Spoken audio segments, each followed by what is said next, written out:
TPN,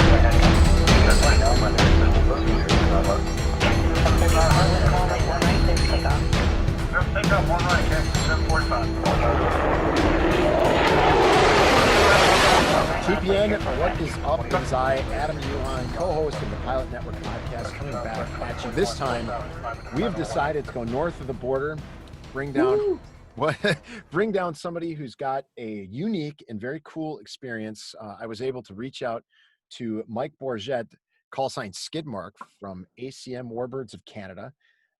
He was just waving for those of you who were listening to the podcast and not watching on YouTube. Mike is the man at ACM Warbirds. He runs the show up there.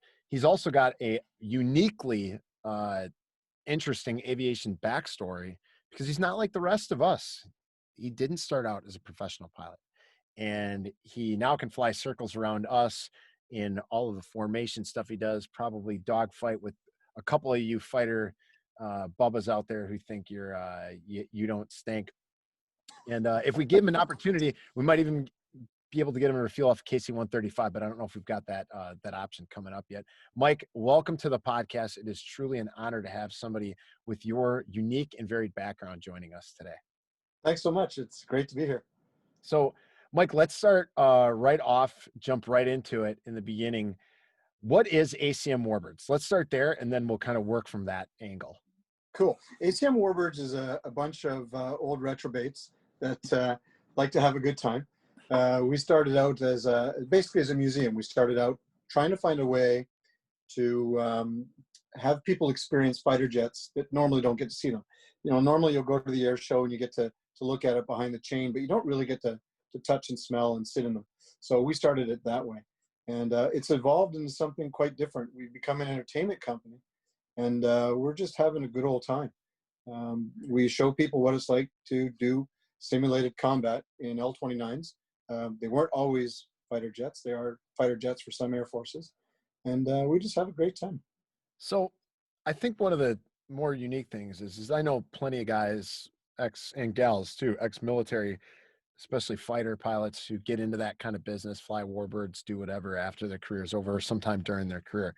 That's not how you ended up there. How did you end up from where you were in the beginning of all this nonsense to right now doing something that I can't wait to go participate in?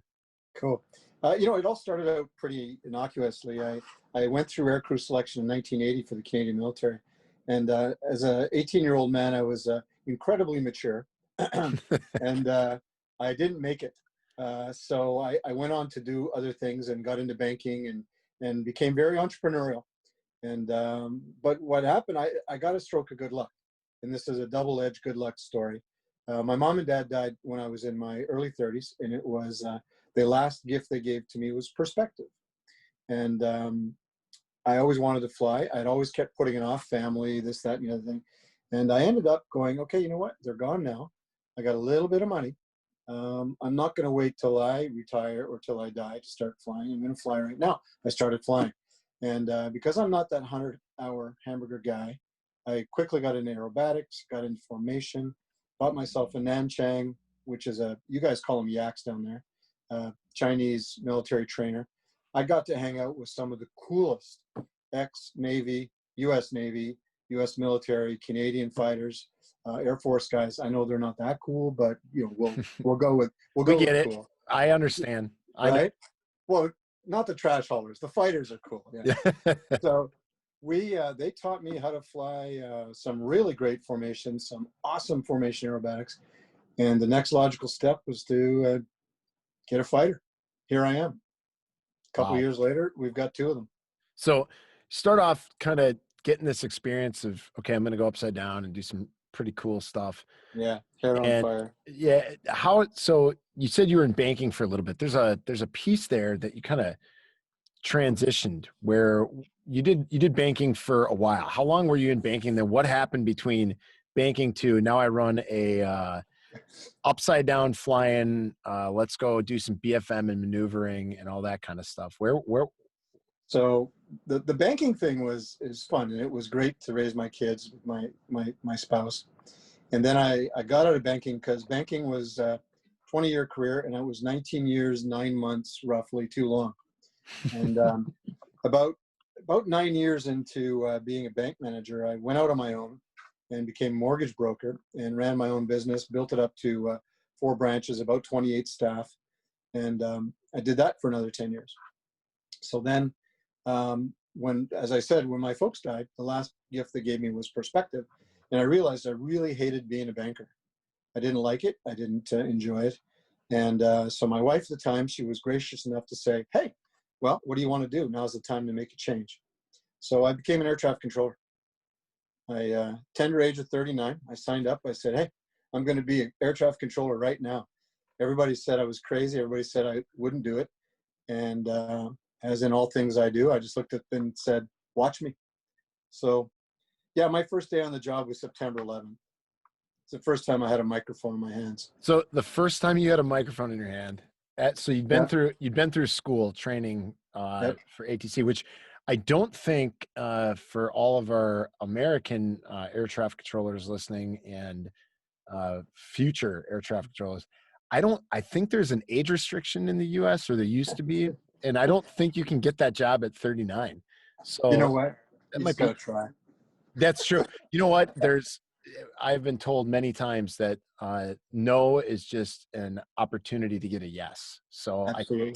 I think that's something that you can be learning. So, okay, first time you have a mic in your hand as an air traffic controller, September 11th. Were you already, had you started shift early? Were you like, No, we had can you even remember? I literally just finished ground school, myself and another fella. So we were technically trainees. Okay. And we're going upstairs into the cab with the supervisor, and phone rings. We get hustled up into the cab super fast. Now, I don't want to tell the listeners or viewers this, but you're not supposed to have a TV in the control tower. Okay. There might have been one. I can't confirm or deny. Sure. Right? Understand. So we went and watched some of the unfoldings happen. And then the boss called and said he was coming up. So then the supervisor said, hey, trainee, take the TV downstairs. So I had to take the TV downstairs. That TV went up and down the stairs about 5 times that day, courtesy of a 39-year-old. Thanks very much. But yeah, the world was breaking down, and it was really weird. We were supposed to get 48 Lufthansa 747s at Mirabel Airport. And as it turns out, we only got 11 because somebody finally got a brain in North America and said, why are we bringing all these potential bombs over our most populated areas? And that's when all the airplanes got pushed out to, Gander, Newfoundland, Halifax, Nova Scotia, Whitehorse, and they didn't go to our most populated areas. I think I know after years of talking to people who were actually in aviation at the time, I was a college kid, just about ready to go to pilot training. I was going to graduate that semester, fall semester. But one of the things that I've heard a lot about later on in my career is all the other people, because at first it was primarily the discussion was pilot and cabin crew on what happened on 9/11, but all of the stuff that the air traffic controllers did and the ground support staff did at these different airports and we're talking across the world, especially in Gander, with the name of the musical is escaping me right now. Come From Away. Come From Away. And just that understanding of how everybody worked together and how it was working together in a way that we saw what was happening in New York, but all these other places were putting just these monumental efforts in. And we're seeing a lot of that today with a lot of different stuff that's going on. No matter what your viewpoints are, hey, there are a lot of people that are working together. So I wanted to personally thank you for everything that you did then. And even though you were just the guy carrying the TV that day, because I'm sure you didn't get much mic time. I think I had the mic for maybe 7 minutes, and it was to do an ATIS, right? Hey, that ATIS was important. I mean, they should still have that recording for you today. It'll probably be at the end of my career in 2 years. There you go. That's awesome. And that was my next question. So you're still in the ATC business? Yes, I am. I don't talk to airplanes anymore. I talk to engineers now. Okay. So I'm in charge of different systems across the country. Okay. We have what's called OS operational system requirements. So our unit liaises between operations and the engineers to make sure that the software that we're building, because we're very cutting edge software wise, is appropriate. So Okay. I go out, I do the testing, make sure it works, make sure it's operationally feasible. And that's what I do now. So it's a cool job. So I'd you rather get, talk to airplanes. yeah, well, and Mike, judging by the way that you carry yourself, we'd much rather talk to you too. So Yeah, there you go. let's see. I'm not dumb. I know how to kiss the right ass when it comes to air traffic control. It's funny you were in college on 9/11, but the weird thing was the next day. So Mirabel was the alternate for the Green Mountain Boys in Vermont Okay. for the F-16 guys. Yep. So for 2 days, we had a KC-135 at altitude just north of us with F-16s flying cap coming to get gas every whatever time they need gas. So you guys, thank you for your service. Pleasure's mine. I'm sure that was our boys either at Pease or the Maniacs were probably the tanker on station up there. And I do know one of my company, my Czech airman, my last Czech airman in my first airplane, he was a Vermont F-16 guy, and he had a couple cool stories about that time of. I mean, cool stories for us inside of the industry. I know some people think of it as, how could you say that? It's like, well, you got to remember, we were the ones working the issues. Right. I wasn't personally. Mine happened much later, going and doing some stuff over in the desert. That's when my cool story started. But In the sandbox, yeah. yeah, oh yeah, there's a lot of that, and there's probably going to be a little bit more because my career is about 2 years away from maybe being forced to be over in the military side. But we'll see. We'll see. I wanted to talk a little bit more for ACM. What makes you different than, I can go, and I know a couple of places where I can go get a ride in like an L-39 and we can go do, and that, now for me, I don't know if I'd necessarily want to go just do aerobatics again, because as much as I like them, I really dug formation. That was my thing in pilot training. I loved it. I miss that. I still think about that kind of stuff. That was fun. Me too. Fingertip and all that. So what makes ACM a little different when I come up and fly with you guys? What are we going to do differently than we would do somewhere else? Well, and you're right. So even up here, we've got a few different companies that will sell you a ride in a T-33 or an L-39, which is fine. It's a lot of fun. You get to do some sensations that you perhaps never seen before or felt. But you're right. A loop is a loop. A roll is a roll. After a while, you just kind of pull the 4 or 5 Gs and you go, okay, what's next? Mm-hmm. And that's what was the impetus for us to change. We wanted to do something that nobody else does. And we had 2 jets. So, the most interesting thing for us to do with 2 jets is do some formation.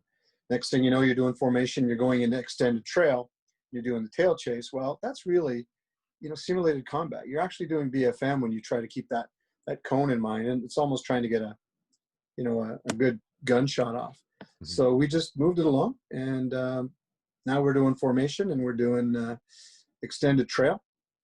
And everybody loves it. So you're still getting your 4G. You're not doing loops because nobody does loops in combat unless you're Charlie Brown or Snoopy. But we'll get up there. We'll roll inverted, have a look, take down, and pull the nose back on the target and swing it around. And we have some fun that way. So how many pilots do you have that actually fly for you then? We got 6 pilots right now.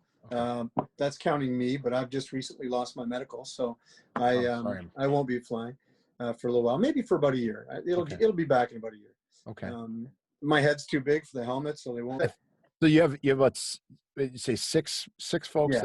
We got 5 that are operational right now. Okay, so 5 operational, and then what's your support staff look like for something like this? All of my support staff is volunteer. Well, all the pilots, everybody is volunteer at ACM. Wow. This is 100%. We just do this for poops and giggles, and we have a great time. So all of our ground crew are people that we've trained. We've put together a pretty robust training session for them to teach them about, strapping people in, getting their helmets on, making sure the airplane is properly serviced. And we have professional maintenance organization that takes care of the maintenance on the aircraft. So we don't have anybody locally that we have. We fly the airplanes about an hour away to get them serviced. Wow. Now, you mentioned to me when we spoke earlier, and then in some of the stuff that we've corresponded with it, you're likening yourself more to, and I totally agree with this, by the way. I think more people should look at this as that you're not just a place to go get airplane rides, that you're a No, full-on entertainment company. Explain that a absolutely. little bit. Well, the thing that's starting to bother me anyway, or what I started looking at was, I'm 58 years old. You will always see the typical 58-year-old, 60-year-old going to an air show Hmm. because that's how we grew up. Yep. And we'll always go. Doesn't matter what the cost, I'll go. But I'm worried about the young people that are in their 30s, have got young kids, and they're going, well, after the boom and zoom is over, what else can I do? Because it's noisy and I got to keep my kids entertained. And you're asking, a lot of the air shows are starting to up their ticket sales to $25, $30 a pop. So it's starting to become a pretty expensive thing. So we transitioned to be more of an entertainment company rather than just airplane rides. Hmm. At any time you can come and see us. We will walk you out to the airplane, sit you in it, let you take pictures. We've got contests that are going on all the time. So, stand by. Sure. Giving away, we're giving away swag, and we're doing Oh, all kinds okay. of cool stuff. I like that And paint job. yeah, and we're talking to some distilleries. We did a really cool YouTube video where we made a martini in the back of the jet at 5,000 feet upside down, which was really cool. We did That is that for awesome. Aviation Gin. I don't know if, can I say a company's name on? Of Absolutely. course. We're So, TPN's all about rising tide raises all boats. There's no such thing as just one. It's everybody, right? We're all rowing in the same direction. absolutely. So we're looking at that. There's a couple other things we're doing. We're keeping our fingers in the entertainment world, so that we want, I'm working with a big car company that races cars, that we're doing a contest where they're going to race their car with the winner to our airport, jump in our jet, fly back to where they got the car. So a Oh, lot of fun. that'll be a lot of fun. I think, Yeah. well, I'll be, and we have no affiliation with them yet, but I have a friend of mine who has a distillery called Central Standard Distillery right here out of Milwaukee. They make a very, very good whiskey. As far as they have a couple other alcohols too, but that's my personal favorite spirit that they make.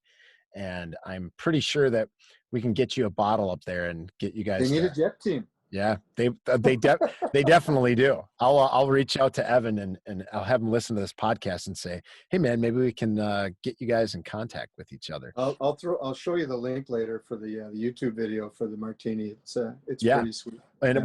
we'll share that with the Pilot Network, the group, and get people to check that out. The other thing about that distillery that I was mentioning, Central Standard, is we kind of had some interactions with the Air Force Thunderbirds, and Evan and the Air Force Thunderbirds had he was able to present and sponsor a outing that they had during an air show. So, where they kind of they need venues to do certain civic interaction stuff, and he was able to provide the venue for that, and everybody just raved about their venue, and I got to finally go check it out. I'm like, man, this place is really cool. And we try to pay throw him some patronage when we're going out and doing civic leader stuff for our military affairs, but moreover, it's the interaction that they have with the community, and that's kind of what I see out of the companies that we try to associate with. Whether we're doing a podcast with them, they're a sponsor, an advertiser, is we really try to find companies like what you're doing that are giving back. Albeit it's not, you can't give free rides on an L30. We do. We actually do. No I kidding. give about 12 free rides a year away Wow. to various charities. That is awesome. Dreams Takes Flight Okay. is a big one that we do every year. And we're on average, last year at the Heroes Gala, we raised about $7,000 for military members and first responders by giving away 2 rides, auctioning off 2 rides. So wow. Yeah, no, we definitely give back. That's one of the big mandates that I try to impress upon our volunteers, our community, is that we're only here because we're lucky, right? Yeah, amen to that. I could not agree more. We'll talk about. We're going to nominate a charity that for a ride someday, because we've got a great charity that we work with who it's called Pre-Flight Camps. It does camps for aviation-minded and STEM-minded young girls from ages 11 to 14 to get them interested in aviation. Let's do it. And Liz we just did a podcast with her. It was just the last one released. She is an awesome human being who gives back 110% of everything she's got. And if I could be 1/10 of what she is, my wife would be much happier with me as a person. And I'd be happier too. But man, we have Right? some. We're very lucky individuals. So Oh, yes, all absolutely. right. So I wanted to jump ahead here a little bit, and I think it's cool that we have such a cool ability to go out fly airplanes. Just that alone is something that's really neat and unique. Whether it's upside down or whether it's straight and level, we're lucky. I wanted to ask you if there's one thing that you take away from all of this. You said your parents gave you perspective. What has ACM given you? ACM actually, interestingly enough, has given me even more perspective. Oh, okay. Um, it, it's wonderful to be associated with people who are volunteer, giving of themselves, giving of their time, and that are so motivated to share the aircraft and the history and all of the cool factor with people just walking on the street. And that is, for me, is you know, I don't want to get all misty-eyed and crybaby-ish, but those guys and gals that work for us are amazing. And without them, we couldn't do what we do. And that is the greatest gift that ACM has given me. And the other thing, which is a little bit more for me, is, man, when you are walking down the line during an air show after you've just performed, and the faces and the smiles and the handshakes and just people reaching out to go, hey, you know, I'm just a normal guy. And these people want to talk to me and chat with me. And so that's a really nice feeling to have, that you're making that kind of an impact on people's lives. I feel that way when people come up and actually mention that they've heard of TPN. I'm always shocked. You know, Yeah. I can't believe that I've ever that, and it's not me; it's everybody in the network that's done it. But that's, to me, that's always just something that makes me feel like, you know what, maybe we are moving in the right direction Yeah. when we keep doing this stuff to help others out. I think what you're doing is so cool with ACM, and I know we're pressed for time on this a little bit, so I wanted to hit up. We have a little thing called the memory items, and then we'll kind of give you the last bit there. But we got to hit the memory items. So this was a little different verbiage of how I asked the last question, and a little bit different meaning. But what is the one thing everyone should take away about ACM? I think they should take away that you never stop dreaming. You know, that's bottom line.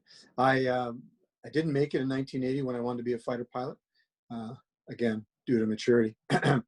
um, but you know, I never stopped dreaming. I never stopped wanting to fly. I never stopped thinking about it. It was always in the forefront of my mind, so that when the opportunity arose, I was ready to spring on it. And I think a lot of people, when they get that first little shot in the pills to say, no, you're not going to be doing it right now, they Mhm. kind of give up sometimes. Yeah. And ACM is proof that you don't have to give up. You don't have to. You can be, you know, I started doing this, I was 53 years old. You can be a 53-year-old pilot and get yourself a fighter jet if that's what you want to do. Get it done, right? Just Yeah. don't stop. Just don't stop. I amen to that, man. That's the way you got to be. And I think now this rolls right into the next one, because I think the answer is going to be very similar. Is what is something that you'd have told young Mike just starting out on this whole journey way back when he was that 18-year-old who didn't listen to anybody, I'm sure. Oh, he didn't listen to anybody, and he probably, some people would tell you he still doesn't listen to anybody. But 18-year-old Mike was a go-getter. He was a firecracker, and if I were to go back and tell him one thing, I'd probably tell him that give yourself a break. Stop being so hard on yourself. Stop taking life so seriously, and enjoy it. Just sit back and enjoy it a little bit, because all good things will come if you keep working towards them. And that would be probably the biggest message. That, and, you know, try to stay off the fatty foods a little bit more. maybe white sugar, right, and all that. Yeah, yeah. Yeah. Poutine. I don't know if you ever got across the border and had a poutine, but baby, you ain't live until you had that. Well, my last cross the border experience was a while ago, and I need to be making another one soon here. Maybe I'll be delayed a little longer with a little one being expected in this house soon. But once that's all said and done and I'm ready to go, I'll take you up on that. Yeah. I just put it in your mind. French fries, brown gravy, and cheese curds. Baby, your world just exploded in your mouth. I can tell right now. I can tell by your it's over. It's over. Hey, and being from Wisconsin, cheese curds are Right? part of the daily diet. You know, you've got to have Exactly. cheese curds. That's if you don't, what else are you eating? I don't even know what you would be eating. I don't even know what you would eat. Like oranges? No, that's Florida. No, that's disgusting. All right. So the last memory item is someone who wants to get involved in simulated combat aviation or just in flying warbirds in general. That might be a little bit of an easier start. What would you tell them? Find a mentor. I mean, if you're somebody who's got the resources to be able to go buy a warbird, some of them are pretty expensive. Mm-hmm. That's wonderful. You'll be able to afford the training. I.e., Mr. Maverick has got his P-51 down south, and he had the money and the resources to be able to pay for the training to be able to fly that airplane really well. Mm-hmm. Talking about Mr. Cruz. Mm-hmm. For just a normal person on the street, like a guy who's retiring from the military, find a mentor. Form a partnership if you have to with 3 or 4 guys that are like-minded, and get the airplane that you want to do. If you want to volunteer, there are lots of different places out there you can volunteer. The CAF has got the Air Force. There's all kinds of warbirds you can fly. There's P-51 Mustangs. Lauderdale is down in Florida. Kermit Weeks. There's a lot of different places you can get it. If you want to come and fly for us, all you need to have is a really good attitude and a penchant for beer and pizza. And, volunteer with us and have a great time. There is a lot of opportunity. You just have to look for it, and you have to be focused on getting it. Well, that offer may get quite a few hits and interests. So be careful what you ask for. You may have some folks volunteering for you. So, Mike, where are they gonna find you to offer their volunteer services and to eat your pizza and beer and drink your beer? How's the best place for folks to find you and ACM Warbirds? ACMWarbirds.com is our website. Okay. We're on Instagram, ACM Warbirds. Our YouTube is ACM Warbirds of Canada. And you can always hit me, Skidmark, SKIDMK, @gmail.com. And we can chat. That sounds easy enough. And we're going to post some of that in the Facebook group, as well as put it on the show notes to make sure that folks out there, if they want to get a hold of Mike to go flying, they want to get a hold of Mike to volunteer, they want to invite ACM Warbirds and the crew down to their air show, whether it's at a base or the airport that they work at or whatever the case might be. Lots of different opportunities. We know that this year has been a rough one, but next summer, hopefully we'll all be coming back, maybe with a little bit of a different outlook or a different little way that we're going to logistically handle this stuff. But we'll be back in the thick of it, flying airplanes, not only for nation's security or traveling public or cargo lift all over the place, but for fun too. And that fun is going upside down, pulling 5Gs and getting somebody right in the middle of your reticle and pulling the trigger. So as much as I want to go do this soon, I may have to wait a little while, but I plan on making a trip northbound, have some wonderful poutine, drink a few Molsons, and then you even said it right. Yeah, man. And then go flying after all that stuff's worn off. So I do want to say thank you, Mike, for joining us. I really do appreciate it. And I hope we get to talk again soon and bring you back on the podcast when there's some maybe new and cool stuff with ACM, or maybe just maybe in person one day when you're down here in Milwaukee for an air show, or better yet, I'm up there and we can do a ride along video and go fly with you. For sure. Let's do it. Matt and I, the co-host, Matt and I will come up together and we'll see who's actually better when it comes to. We could do that. Yeah. Little 1v1. Just make sure you get a challenge coin because somebody's buying the beer. Oh, don't worry. We got plenty. We'll have to, we think there's been talks about making one for TPN. We'll have to make sure that the crew at ACM gets one. Yep. See, there it is. Well, folks, I want to thank Mike. I want to thank the staff at ACM. Keep doing what you're doing. That is some great stuff. I will have videos for you folks out there in TPN land to take a look at in the Facebook group. I think you're really going to like what you're going to see, and it's going to make you jonesing and itching to get back out there and do some fun stuff in an airplane again. But until that time, if you need to get a hold of me or Matt, you can hit us up at heyguys@thepilotnetwork.org. If you have questions, go ahead and hit up the community group. That's community.pilotnetwork.org, and you can type away. That's where you're going to get really good specific answers on really, really important questions that you might have. Otherwise, Facebook group always posts, and if it doesn't get taken down because it's something not crazy, we'll make sure that we answer.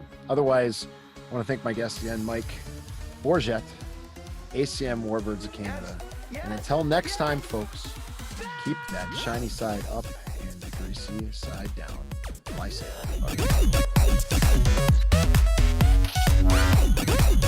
everybody.